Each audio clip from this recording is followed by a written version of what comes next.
I am Mirwaidera initially, but I identify myself as James Karanja. Meet James Karanja.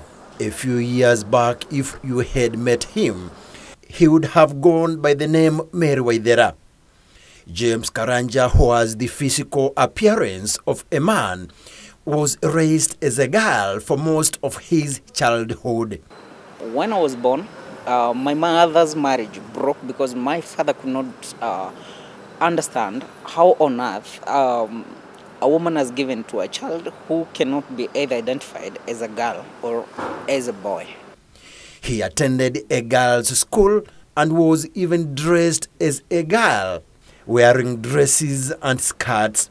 Anytime my grandmother would send me to fetch water, I wouldn't use it using my back like, it's a native village. I would use it on my shoulder. And every time there was like, I'm preparing you to become a useful wife. And I'm like, okay. But all these would change when he got to teenagehood and puberty struck.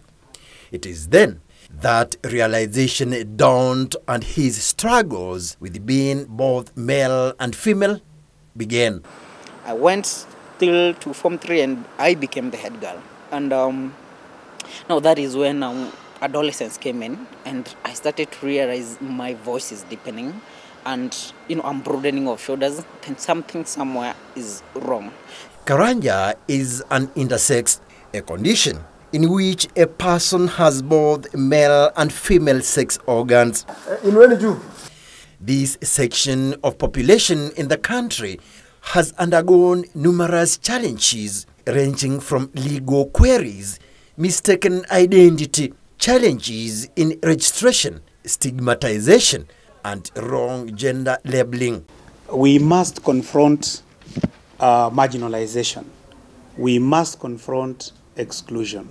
I tried committing suicide more than 4 times because I believe this is a society that should, like me the way I am, not judge me of something because I never prayed to God to be, Okay. A reality that the government has had to address following several campaigns by human rights bodies.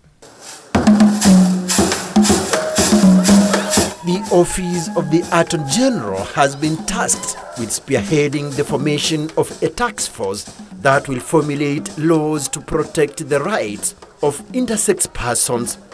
The task force comprises of membership from the AG's office, the Kenya Law Reform Commission, and Kenya National Commission on Human Rights. The task force is expected to collect data to determine the accurate number of intersex persons that will guide in policy formulation. The National Bureau of Statistics, as they carry out their census, the next census they are carrying out, in their toolkit, they must factor the fact of the recognition that we have intersex people. Look at him. Currently, statistics suggest the total number of intersex persons could hit the 1.4 million mark. Kiambu women representative Gathoni Wamshomba, a vocal champion of the rights of the intersex persons, says she is preparing a bill to acknowledge the existence of intersex persons in the society. That bill is so much needed to give the identity and the place of the intersex people in Kenya. Karanja's family, like any other with an intersex child, was not spared of ridicule in a conservative African society. My mother could not handle the pressure and even believing that I have raised Waithera. Now this Waithera is becoming a gentleman. Everybody has been raising a question of this child. So how do I even explain to the larger community that something somewhere has been amiss? And she succumbed to acute depression. Right now she's mentally challenged because she had an intersex child.